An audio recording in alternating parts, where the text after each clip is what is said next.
আজকে আমাদের একটি অত্যন্ত গুরুত্বপূর্ণ একটা জ্যামিতিক ফিগারের সম্বন্ধে আমরা কথা বলতে চাচ্ছি, ফিগারটাকে ইন্ট্রোডিউস করতে চাচ্ছি। সেটা হচ্ছে সার্কেল বা বৃত্ত। এখন প্রশ্ন হচ্ছে, তোমাদের যদি আমি একদম সরাসরি বোর্ডের কাছে নিয়ে যাই, বলি বৃত্তটা কোথায়, তখন বলছি কেন যেটা এঁকেছেন সেটা বৃত্ত। তোমাদের থেকে আমি দু তিন রকমের আনসার পাবো। কেউ কেউ বলবে এইটা বৃত্ত, কেউ কেউ বলবে এর ভেতরেরটা বৃত্ত, কেউ কেউ বলবে যে ওই দুটো মিলেই বৃত্ত। বৃত্তটা আসলে কোনটা? তোমরা যদি এভাবে বলো যে এই রেখাটা বৃত্ত, আমার তখন যুক্তি থাকবে তাহলে পরিধিটা কোথায়? পরিধি আর বৃত্ত কি এক? তোমরা যারা বলবে যে না মাঝের জায়গাটা বৃত্ত, মাঝের জায়গাটা হচ্ছে এরিয়া এনক্লোজড বাই সার্কেল, একটা সার্কেলের দ্বারা যেই এরিয়াটা তৈরি হয়েছে সেটি। আর যারা বলবে এই দুটো মিলে বৃত্তটা, দুটো মিলে বৃত্তটা কোনো আপছায়া উত্তরটা কোনো মানে হয় না কোনো। তাহলে দেখা যাক বৃত্তটা কোনটা আগে। Circle is the path traced out by a moving point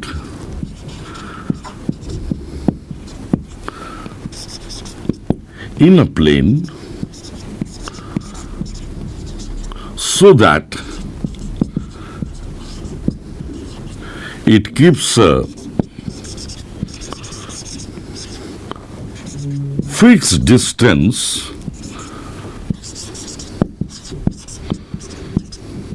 from a fixed point. আমরা দেখিনি ডেফিনেশনটা আমরা কি লিখলাম। Circle is the path traced out by a moving point in a plane so that it keeps a fixed distance from a fixed point. বৃত্ত এমন একটা গতিশীল বিন্দুর সঞ্চারপথ যেটা একটি সমতলে এমনভাবে ঘূর্ণায়মান যে সবসময় ওটি একটি ওই সমতলের একটি নির্দিষ্ট বিন্দুর থেকে একটা নির্দিষ্ট দূরে অবস্থান করছে। তার মানে কন্ডিশনটা কি, একটা নির্দিষ্ট বিন্দুর থেকে একটা নির্দিষ্ট দূরত্বে থাকা, এইটার পথটা। এখন সাথে সাথে অনেকে তোমরা বলে বসবে, তাহলে তো তোমাদের মধ্যে কেউ কেউ ঠিক উত্তর দিয়েছে, বলেছিলাম তো এটাই তো যে সার্কেল। তাহলে কথা হচ্ছে পরিধি আর সার্কেলের মধ্যে তাহলে তফাৎটা কোনটা? এখন পরিধি হচ্ছে যখন সার্কেল এটা একটা ফিক্সড একটা লাইন, একটা যদি ভাবি যেটা একটা এরিয়া এনক্লোজ করছে। সে আমি এখান থেকে যদি পথটার দূরত্বটা ভাবি, এখান থেকে শুরু হলো এখানে শেষ হলো, এই লেংথটা হচ্ছে, এটাই হচ্ছে পরিধি। এটা বাউন্ডারিটা হচ্ছে পরিধি। পথটার কিন্তু দুটোর ইন্টারপ্রিটেশন আছে। নাম্বার ওয়ান, পথ হিসাবে একটা এন্ডলেস পাথ, একটা এটা ঘুরে চলেছে। কিন্তু যখনই এটা আমরা বাউন্ডারি বা সীমা হিসাবে দেখব, তখন এটার একটা নির্দিষ্ট একটা দূরত্ব আছে, একটা নির্দিষ্ট দৈর্ঘ্য আছে, যার জন্য কখনো আমরা বলি না একটা what is the length of a circle, আমরা বলি length of the circumference of a circle. সার্কামফারেন্সটার একটা নির্দিষ্ট একটা মাপ আছে। সার্কেল একটা সঞ্চার পথ, যেই পথের কোনো শেষ নেই। তার মানে যখন ইনফাইনাইট ইন্টারপ্রিটেশনের দিকে যাচ্ছি, ইনফাইনাইট পাথ হিসাবে দেখছি, তখন এটা সার্কেল। যখন একটা ফাইনাইট হিসাবে দেখা হচ্ছে, ওই পথটার যে দৈর্ঘ্যটা দেখা হচ্ছে, যেহেতু একটা বাউন্ডারি, সেটাকে আমরা বলছি পরিধি। এবার আমরা দেখে নেব গ্রাফিক্সের মাধ্যমে যে সার্কেলের অন্যান্য অংশ কোনটা চাপ, কোনটা বৃত্তাংশস্থিত কোণ এবং অর্ধবৃত্ত কোনটা, সমস্ত কিছু দেখে নেওয়া যাক গ্রাফিক্সের মাধ্যমে। কোন বৃত্তের জ্যা বা কর্ড কাকে বলে? বৃত্তের উপরের যে কোনো দুটি বিন্দুর সংযোজক সরল রেখাংশকে ওই বৃত্তের জ্যা বলা হয়। PA, PB, PC, PD ইত্যাদি সরল রেখাংশগুলি হল এখানে ও কেন্দ্রীয় বৃত্তের জ্যা। স্পষ্টতই ব্যাস হল বৃত্তের বৃহত্তম জ্যা।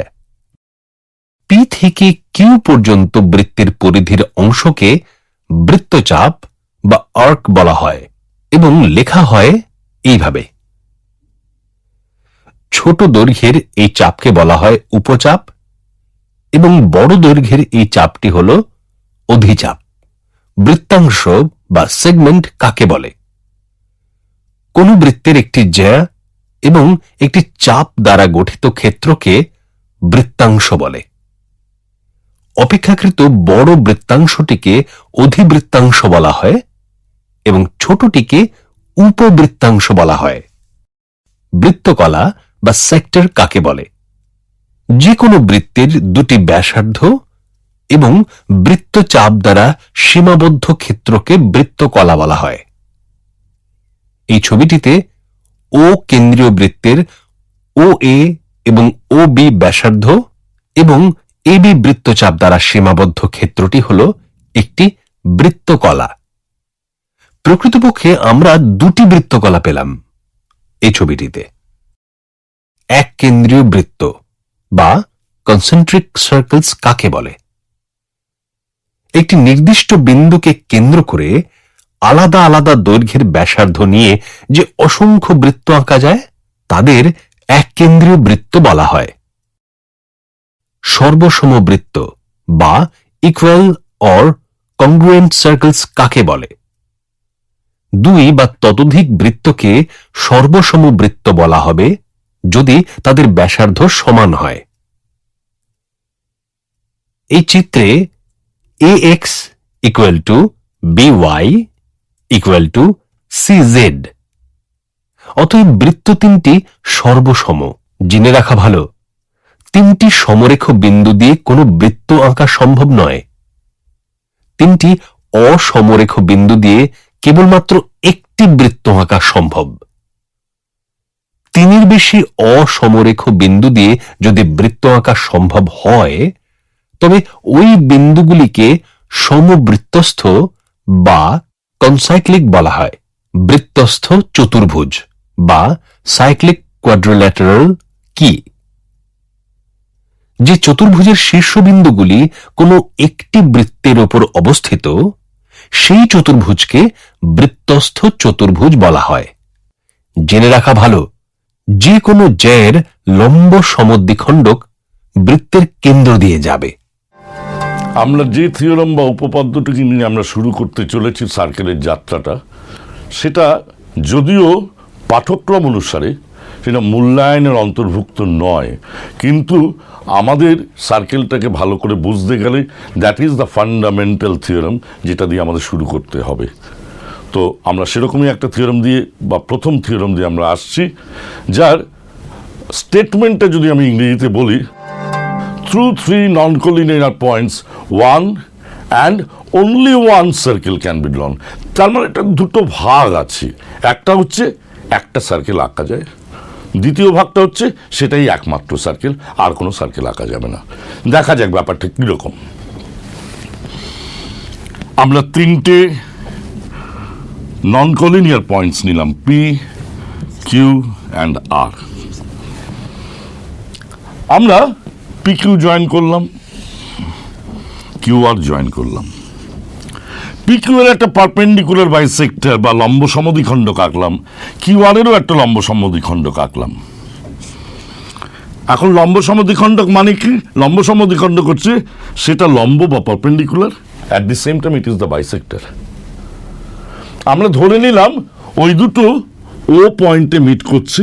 আমরা পিও জয়েন করলাম, কিউও জয়েন করলাম, আরও জয়েন করলাম। এবার যদি আমরা দেখি এই দুটো ট্রায়াঙ্গেলে, এটা ধরলাম আমি এম, এটা ধরলাম আমি এন।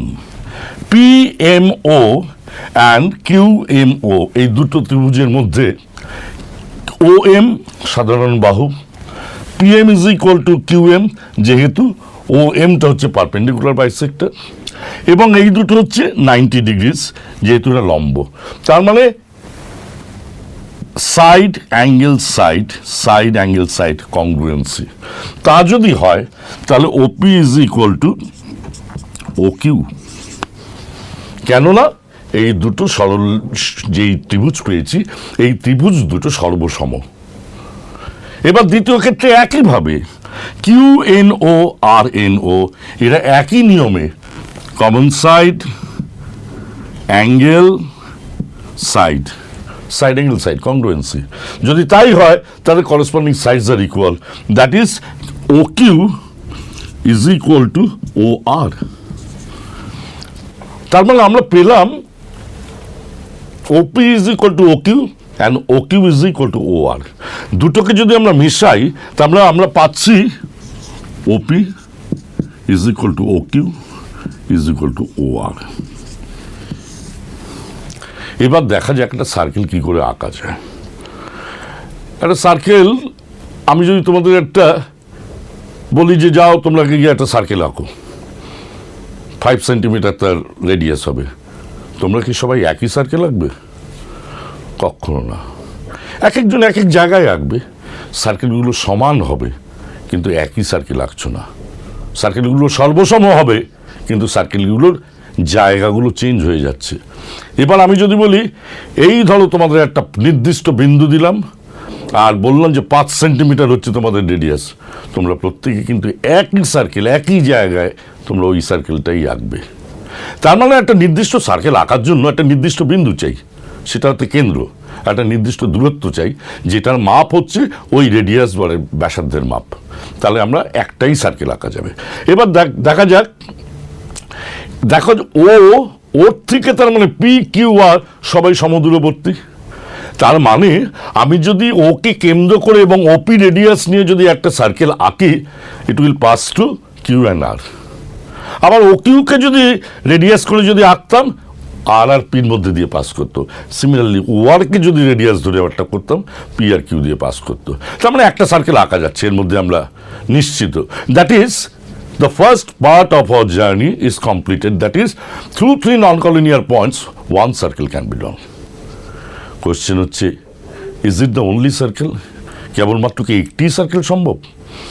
এবার দেখা যাক আমরা এই কেন্দ্রটাকে কি করে পেয়েছি। আমরা দুটো সরল রেখা ইন্টারসেক্ট করেছি ওতে, and that is our centre.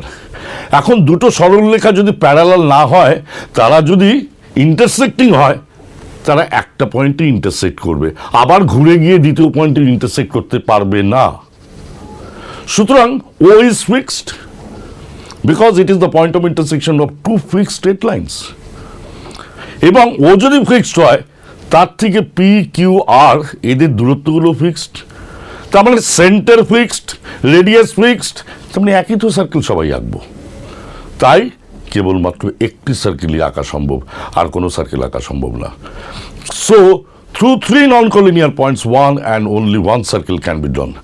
একটা জাস্ট ছোট্ট কথা তোমাদের জানিয়ে রাখি, যদি 3টে পয়েন্ট নন কলিনিয়ার হয় তাদের দিয়ে একটা ট্রায়াঙ্গেল আঁকা যায়, তাই তো?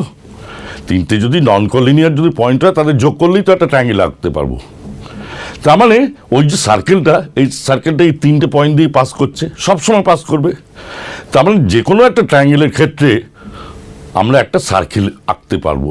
ইনফ্যাক্ট সেই সার্কেলটাকে আমরা একটা অন্য নাম আছে, সার্কাম সার্কেল আমরা বলি, সেই সার্কাম সার্কেলটা আঁকা সম্ভব। এবং সেটা তোমরা ক্লাস 9-এও একটা পাঠ্যক্রমে তোমরা পেয়েছো, দ্যাট ইজ সার্কাম সার্কেল আঁকার সংজ্ঞাটা, যে 3 perpendicular bisectors are concurrent, সেক্ষেত্রে তোমরা পেয়েছো। তার জন্য আমি জাস্ট মনে ধরিয়ে দিলাম তোমাদের ওই কথাটা।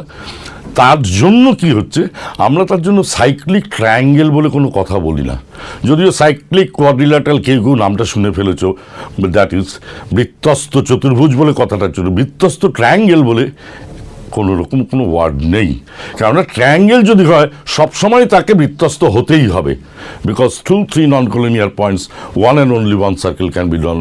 Through 3 non-collinear points ট্রায়াঙ্গেলটা আঁকা সম্ভব, সেই শীর্ষবিন্দু দিয়ে একটা সার্কেল সবসময় পাস করবে। আমরা পরবর্তী অধ্যায়ে দেখব কর্ড প্রপার্টিস, তার উপর কী কী আমাদের থিওরেম বা উপপাদ্য আছে, সেগুলো আমরা আস্তে আস্তে বোঝার চেষ্টা করব। আমরা এই পর্যায়ে দেখব জ্যা সংক্রান্ত বা কর্ড সংক্রান্ত বৃত্তের যে যে উপপাদ্যগুলো আছে সেগুলো আমরা আলোচনা করব। প্রথম যে উপপাদ্যটা আমরা করতে চাচ্ছি, সেটা আমরা যদি স্টেট করি, স্টেটমেন্টটা যদি এরকমভাবে দেখা যায় যে ব্যাস নয় এমন কোনো জ্যায়ের উপর যদি কেন্দ্র থেকে একটি পারপেন্ডিকুলার টানা যায় বা লম্ব টানা যায়, সেটা ওই জ্যাকে সমদ্বিখণ্ডিত করবে।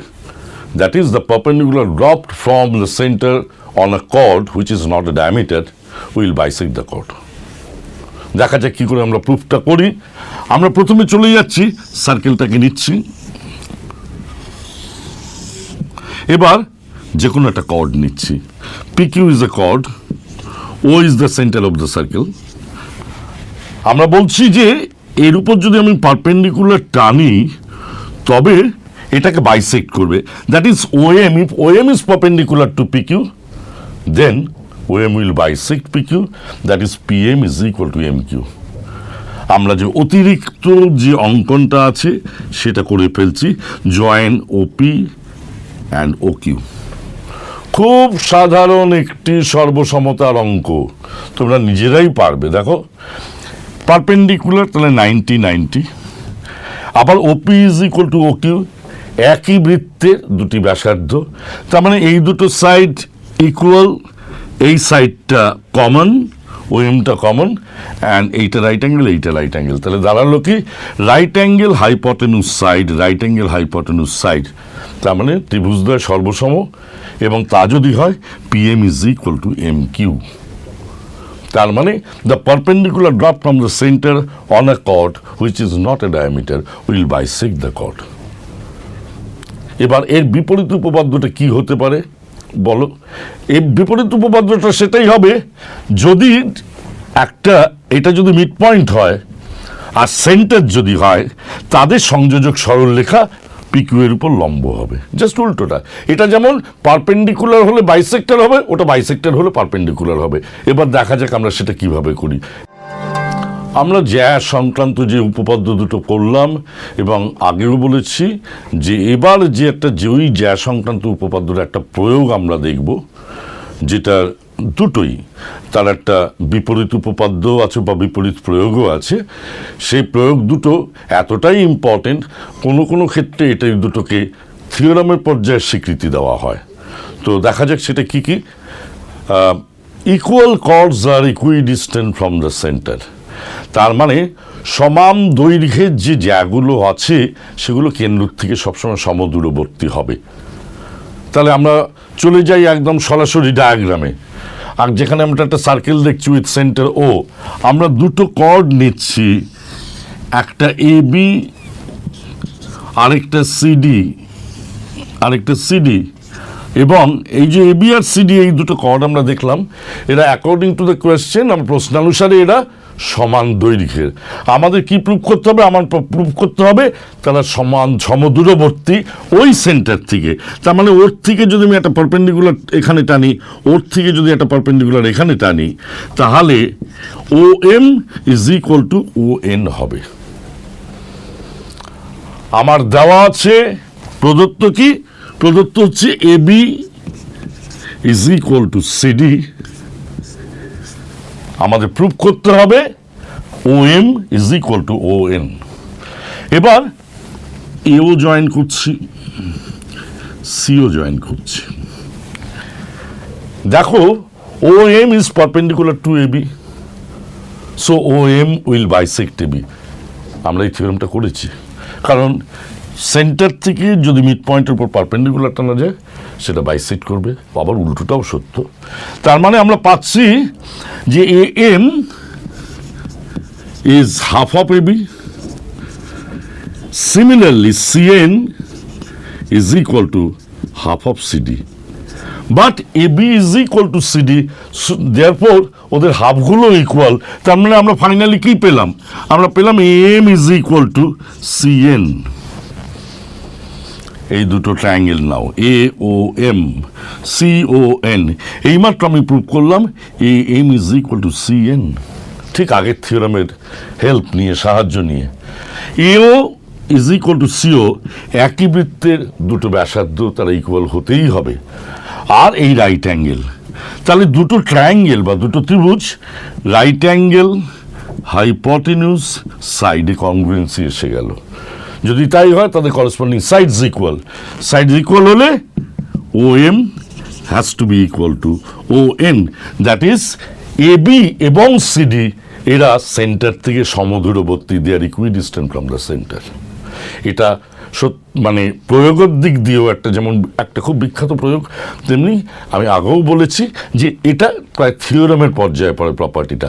এর যে বিপরীতটা হচ্ছে সেটাও একই রকম, তোমরাও বুঝতে পারবে। আমি তাই বলে দিচ্ছি যে দুটো কর্ড যদি সেন্টার থেকে সমদূরবর্তী হয় তাহলে they must be equal in length. Chords which are equidistant from the centre will be equal in length. সেটা তোমরা নিজেরাই চেষ্টা করো, তোমাদের উপর আমাদের আস্থা আছে, নিশ্চয়ই পারবে।